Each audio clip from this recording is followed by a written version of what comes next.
आप लोगों को एक बात बताओ, आप लोग परेशान पता है क्यों है? आप पेपर को एज ए पेपर लेके परेशान, एज ए नॉलेज लेके इसको पढ़ेंगे ना, यकीन करें आप अभी तो 1 घंटा देने के लिए, 2 घंटे देने के लिए परेशान, 1 घंटा कैसे निकाले, 2 घंटा कैसे निकाले। जब आप इसको एज ए नॉलेज लेके पढ़ेंगे तो आप 4 घंटे, 5 घंटे, 8 घंटे बैठ के पढ़ेंगे, आपको थकन महसूस नहीं होगी। लेकिन अभी आप इसको एज ए काम ले, इस वजह से आप थक जाते। चलिए आते हैं टॉपिक की तरफ। सबसे पहले हमने पढ़ा सीपीसी, फिर पढ़ा कानूनी शहादत ऑर्डर, फिर हमने पढ़ा लीगल एथिक्स, उसके बाद हमने पढ़ा सीआरपीसी, इसके साथ हमने इससे पहले पढ़ लिया था पीपीसी। इन टॉपिक्स की हद तक तमाम लेक्चर्स ऑलरेडी आपके पास पहुंच चुके हैं। अगर किसी के पास कोई लेक्चर नहीं है तो वो मुझे मैसेज कर सकता है या हमारे असिस्टेंट के नंबर पे मैसेज कर सकता है कि मैडम ये लेक्चर हमारे पास नहीं है, काइंडली फॉरवर्ड। हम दोबारा एक तरतीब के साथ सारे लेक्चर फॉरवर्ड कर देंगे। अब आते हैं इस पेपर में हैंडल करने के 20 नंबर, 20 नंबर, 10 नंबर, 10 और 10। कितना टॉपिक हो गया हमारा? 70 नंबर का पेपर हो चुका है। ओके, अब आज हम पढ़ेंगे कॉन्स्टिट्यूशन।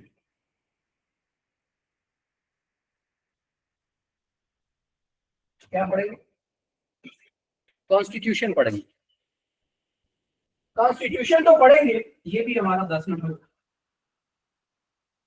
इस हफ्ते में हम 80 नंबर का पेपर पढ़ जाएंगे। अब किसी स्टूडेंट का ये होगा कि सर ये फलां टॉपिक मैंने नहीं पढ़ा। भाई अगर तूने हमारे साथ नहीं पढ़ा कोई इशू नहीं, हमें बताओ, हम वो लेक्चर आपको फॉरवर्ड करते, बैठ के सुनूंगा। क्योंकि अगर आप गिला करोगे कि ये टॉपिक आपने नहीं पढ़ा तो इसमें आपका गिला करना बनता नहीं है, क्योंकि आप पहुंचे लेट हो। अब जो टाइम है, जो ये दिन चल रहे हैं, ये टेस्ट लेने के दिन है। मैं ज्यादा से ज्यादा आप लोगों के टेस्ट कंडक्ट करूं। आप हर रोज घर बैठ के लेक्चर सुने, इवन के मुझे फोर्स करेंगे सर आज भी टेस्ट, आज भी टेस्ट। टेस्ट ने आपकी वर्थ को शो करना, लेकिन अगर बिना पढ़े टेस्ट देंगे तो उसकी कोई वैल्यू नहीं। खाली मैंने टेस्ट दिया, आपने ना लेक्चर सुना है ना बुक से पढ़ा है, आप आगे टेस्ट देने तुक्के लगा के, किसी के 30 आ गए, किसी के 35 आ गए, 40 आ गए। टेस्ट में सर दे रहा हूं, नहीं कोई फायदा नहीं। पहले मेहनत शो करें, उस पर इंटरेस्ट शो करें, उसके बाद टेस्ट दें, आपकी तबीयत को भी सुकून मिलेगा। आईकॉम की बात है, हम आईकॉम में पढ़ रहे थे, तो मुझे जो अपने कॉलेज की उस वक्त सबसे अच्छी बात लगी वो ये लगी कि वो लगातार 3 महीने टेस्ट लेते थे। मार्च, अप्रैल, मई, 3 महीने लगातार टेस्ट कंडक्ट कर। अब उसका फायदा क्या हुआ कि हमारे लिए जो फाइनल पेपर था वो ऐसे ही था कि जैसे हम क्लास का टेस्ट दे रहे बैठे हो। तो जो नेक्स्ट वीक है, मैंने आपके लिए ऐसे ही कर देना, हर रोज क्लास भी होगी, टेस्ट भी होगा। और आपको जब आप फाइनल टेस्ट में बैठे होंगे इंशाल्लाह अजीज और अल्हम्दुलिल्लाह, वो लास्ट वीक है, मंडे से आप रोज 100 नंबर का टेस्ट है। तो वो आपको ऐसे फील होगा जब आप फाइनल एग्जाम में बैठे होंगे 3 अगस्त को, तो आपके लिए ऐसे ही लगेगा जैसे आप मेरे कोई बनाया हुआ मॉक टेस्ट अटेम्प्ट कर रहे हैं। इतनी प्रैक्टिस करवा दूंगा अल्हम्दुलिल्लाह। लेकिन मुझे आपसे एक चीज चाहिए कि ना तो आप क्लास 1 के बच्चे हैं, ना आप 5वीं या मैट्रिक के हैं, आप हैं लॉ ग्रेजुएट। और लॉ ग्रेजुएट बनता है डबल ग्रेजुएशन। कुछ लोग हैं जिनका शायद 5 साल का लॉ हो, बाकी मोस्टली आप वो लोग हैं जिनका 3 साल का। 16 साल एजुकेशन या 20 साल एजुकेशन के बाद आप इस स्टेज पे खड़े हों कि आप एक पेपर पढ़ने से डर रहे हैं, तो मेरे ख्याल में आपने फिर वो एजुकेशन हासिल नहीं की, बस डिग्रियां इकट्ठी की। सरदार साहब ऐसे ही है ना? तो उसमें सीन क्या है, बतौर लॉयर मैंने एक बात ये पहले भी की थी, बीइंग ए लॉयर हमारे पास लोग पता है कौन आते हैं? जो सताए हुए होते। अभी क्लास के बाद एक लड़का मुझे मिला, सर कहता है काट दे अपना, मैंने काट दिया। कहता है सर नीचे एक मेरा कजन है, उसको 302 में सजा हो गई है, सजा मौत हो गई है, उसकी अपील आपने करनी। मैंने कहा करूँ। ये वाकया सुनाने का मकसद ये है कि हमारे पास लोग कौन आते हैं जिसका किसी का मरा होता है, या जिसका किसी को सजा होती है, या जिसका किसी का कोई घर लुटा होता है, किसी की बेटी बीवी की आबरू लुटी होती है, किसी की बीवी बच्ची को कोई तलाक हुआ होता है, किसी की जमीन पर किसी ने कब्जा किया होता है, किसी के मकान पर किसी ने कब्जा किया होता है। बतौर लॉयर हमें ही कानून नहीं आता तो हम लोगों के इंसाफ के लिए क्या लड़ेंगे?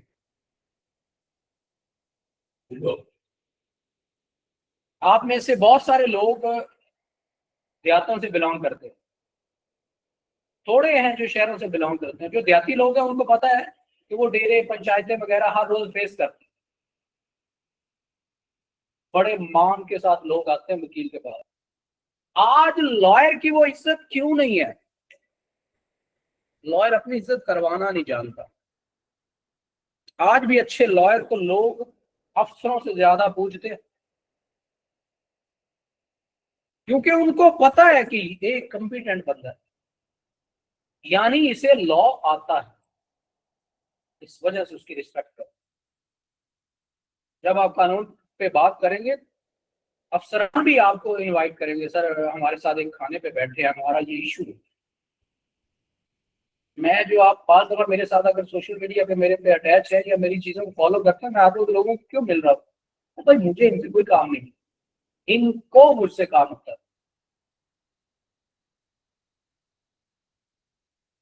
कि क्यों बुलाते हैं? इनके पास तो बहुत बहुत कॉन्टेक्ट होता है, दिखाना पड़ता है कि भाई टैलेंट है, दिखाना पड़ता है कि भाई लॉ पे ग्रिप है, तब ये लोग अप्रोच करते हैं। क्या नहीं? तो यही करना है। क्या है भाई यार इसमें? अब आओ, मैं आज जिस चीज पे आना चाह रहा हूँ, मैंने माइंड बनाया हुआ है कि आज मैंने क्या करना है। अब सीपीसी की बात करते हैं। फर्स्ट ऑफ ऑल सीपीसी में हमारे पास है सेक्शन 1 से लेकर 6 तक, उसके बाद 9 से 12 तक, उसके बाद 15 से 20 तक, और 47 सेक्शन, 75, 96, 104, 115 और 151। ये 22 सेक्शन, जस्ट 22 सेक्शन। उसके बाद इसी सीपीसी में ऑर्डर कितने हैं?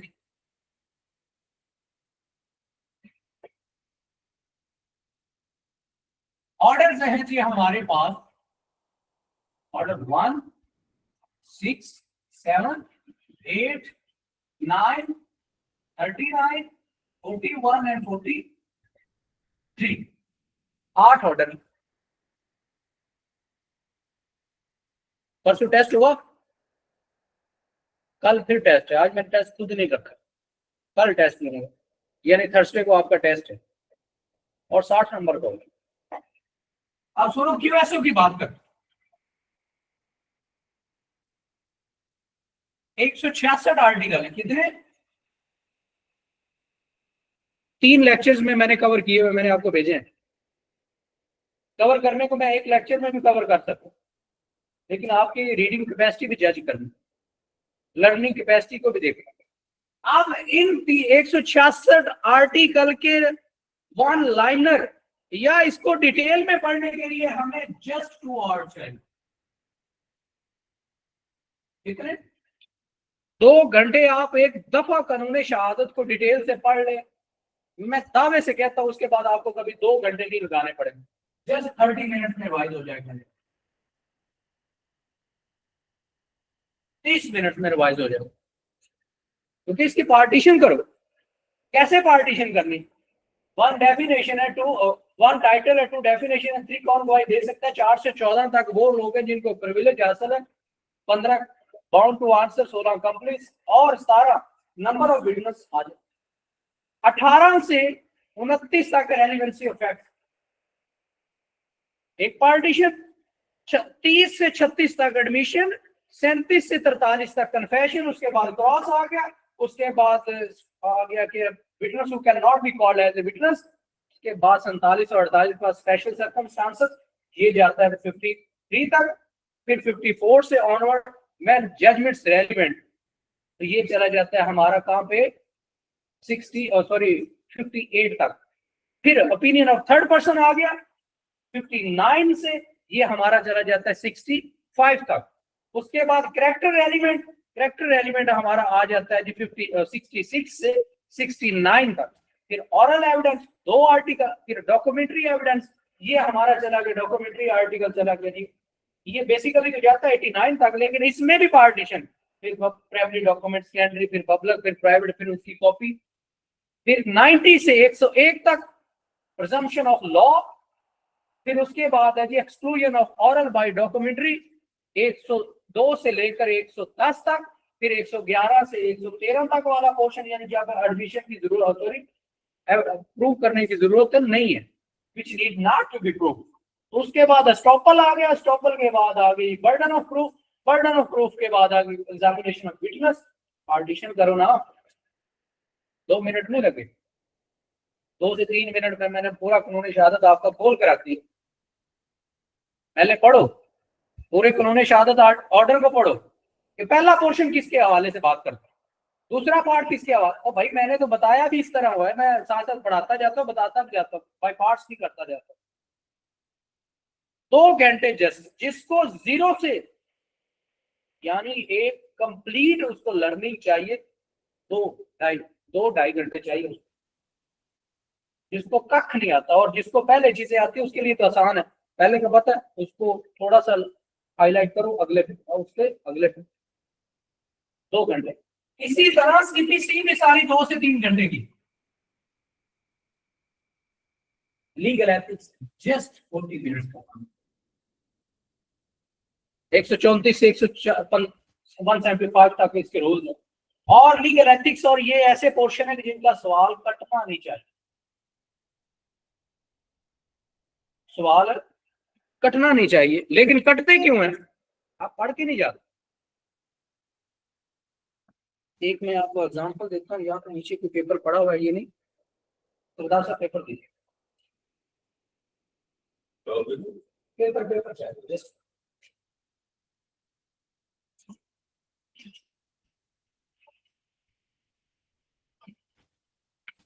ये आपकी टॉपिक्स की बुक है, कोई भी टॉपिक है, इसमें आपका सिलेबस लिखा हो, ये आपका पेपर है। भाई पेपर जुबानी नहीं आता, लिखा हुआ आता है हर सवाल पेपर में।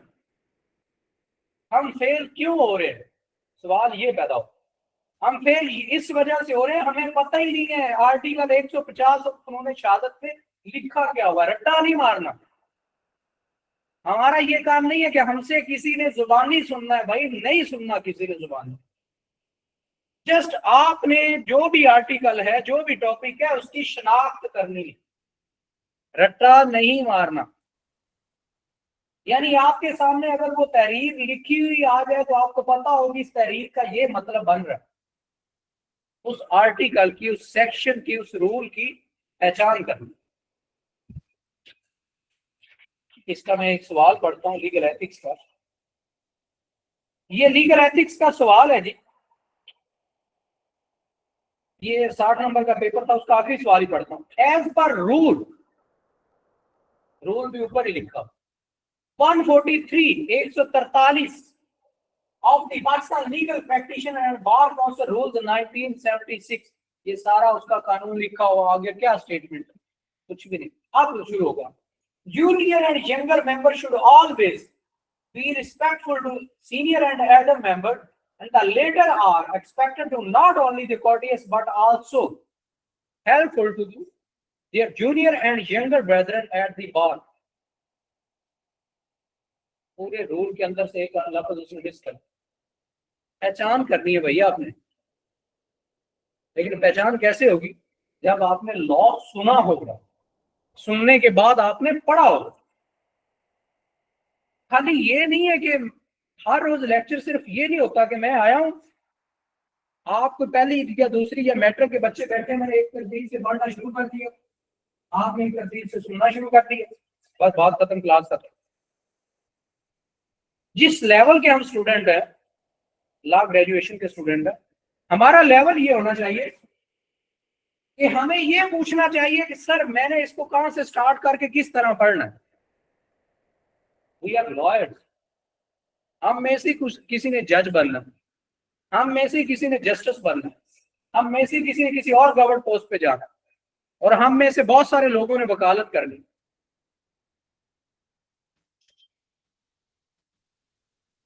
एक वकील को कानून ना आता हो, उसके लिए डूबने का मकाम है कसम। आजकल तो वैसे बारिशों की वजह से पानी ज्यादा तो औखा भी। नेक्स्ट पढ़ते हैं, सीआरपीसी की बात करें।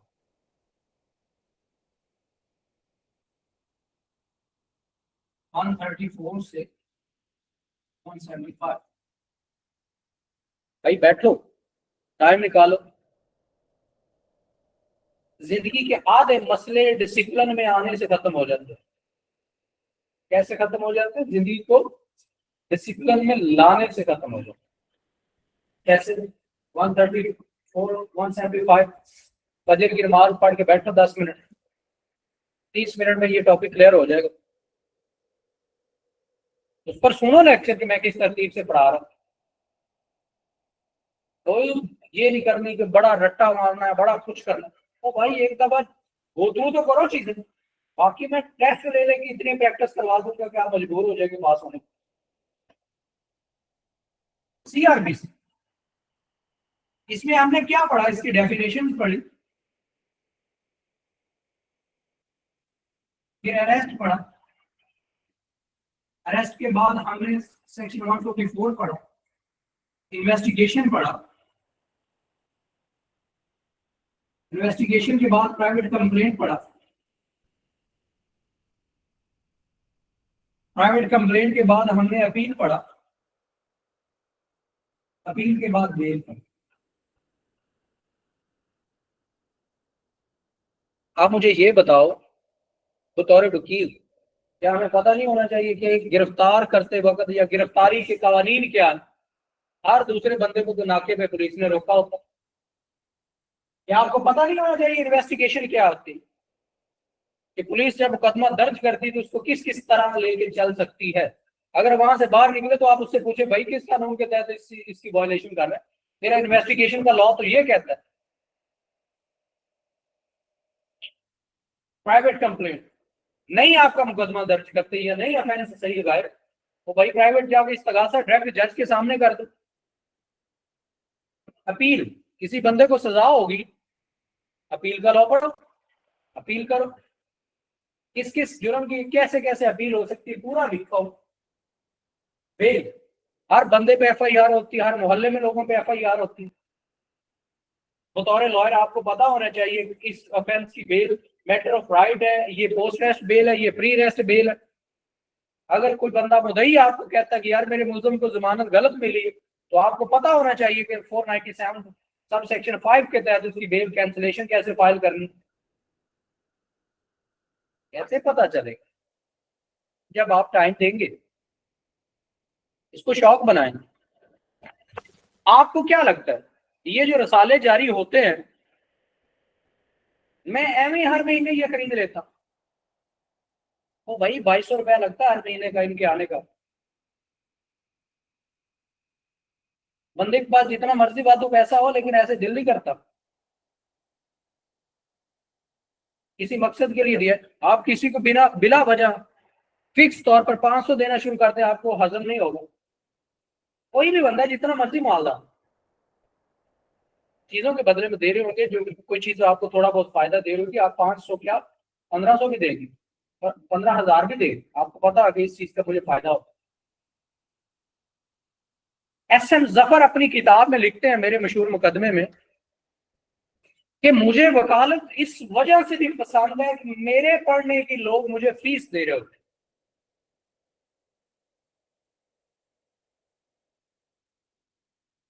मेरे पास केस आया, मैं कल उसको बैठा रहा, उसमें बहुत सारी चीजें नहीं है, और बतौर लॉयर मैं उनको कल पहली बार पढ़ रहा था उस प्रोपोजिशन को, उस पर फिर मैंने लॉ भी पढ़ा।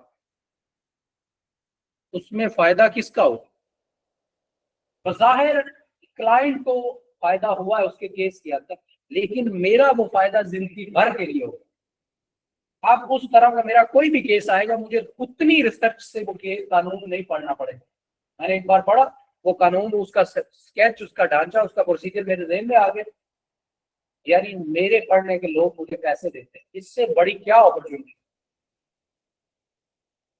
लेकिन फिर आप पढ़ो, आप पर ये लागू होता है कि फिर आप पढ़ें,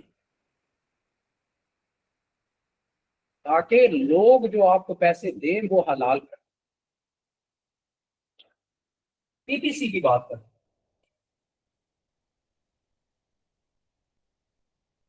पीपीसी में भी वही सीन है। इसके 5 चैप्टर हमने पढ़े, बिल्कुल मुश्किल नहीं, आपने अभी सुना नहीं है। बड़ा मजे से मैंने पढ़ाया हुआ पीपीसी, इवन कहा रही है कि चीज की 4-4 एग्जांपल दी हुई, एक सेक्शन में बोले मैं उसको इस तरह। कानून एक ऐसी चीज है, आप एक सेक्शन में मेरे से घंटों में उस पर बहस करवा सकते, एक सेक्शन। पहले डेफिनेशन, उसके बाद चैप्टर नंबर 4 है जनरल एक्सेप्शन,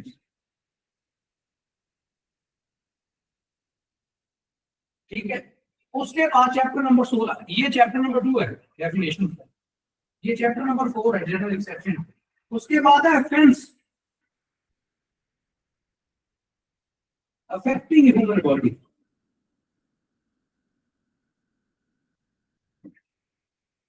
ये चैप्टर नंबर 16 है।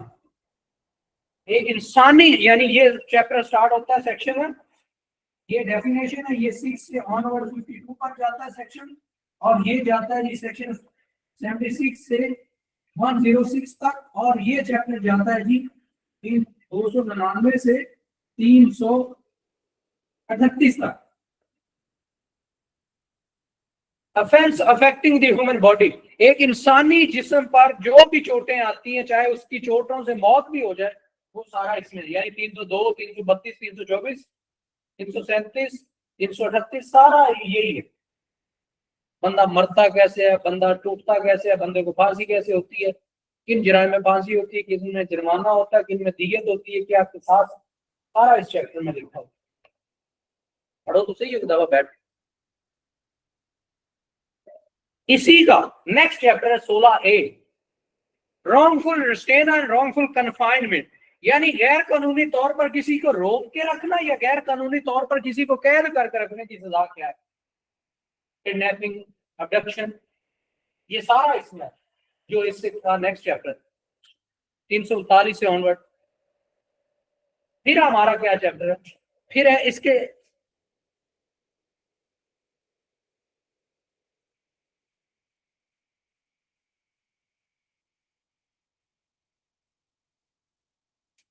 wrongful stay and wrongful confinement।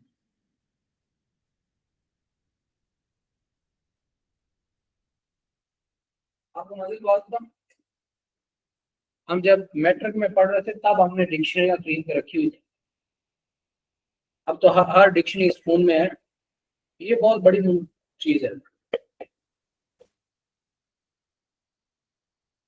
आखिरी चैप्टर नंबर 17, ये 16A है, 16A चैप्टर है, ये 17 चैप्टर है। Offense affecting property,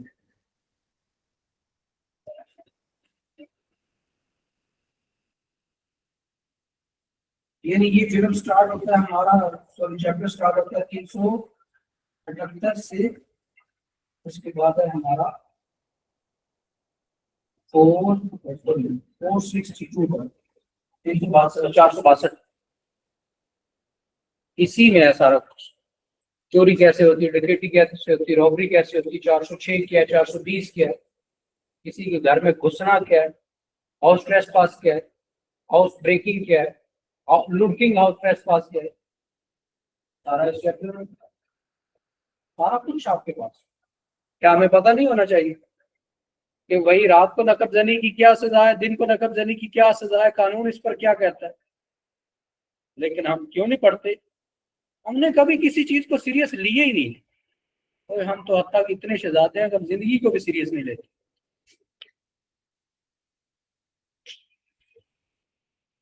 लेना तो पड़ेगा, काम तो तभी चलेगा।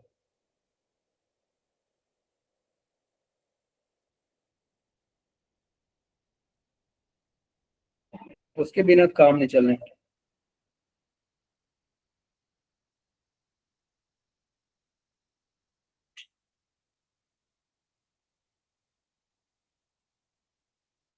क्या मुश्किल है इसमें? अब बात करते हैं कॉन्स्टिट्यूशन की। सबसे पहले इसमें आर्टिकल नंबर 1 से 40 तक है, fundamental rights and principle of police. Fundamental rights वो चीजें हैं जो हर बंदे को पता होनी चाहिए। ठीक है, हमारे राइट्स क्या है, रॉन्ग क्या है, सारा कुछ। उसके बाद आर्टिकल 50 से 87 तक, 50 से, अब इसमें क्या है, 50 से 87 तक ये पार्लियामेंट है कि भाई आपके एमएनए के बनने की उम्र कितनी होनी चाहिए, उसकी रिटायरमेंट एज कितनी होनी चाहिए, आपकी सीटें कितनी, एमपीए बनने की क्या कितनी सीटें हैं, कितनी उम्र होनी चाहिए, एजुकेशन कितनी होनी चाहिए, स्पीकर कैसे बनता है, प्राइम मिनिस्टर कैसे बनता है, ये सारा इस पार्लियामेंट एक आर्टिकल 50 से 87 तक लिखा हुआ, सारा बताओ। तीसरी चीज मोस्ट इंपॉर्टेंट, 175 से 212 तक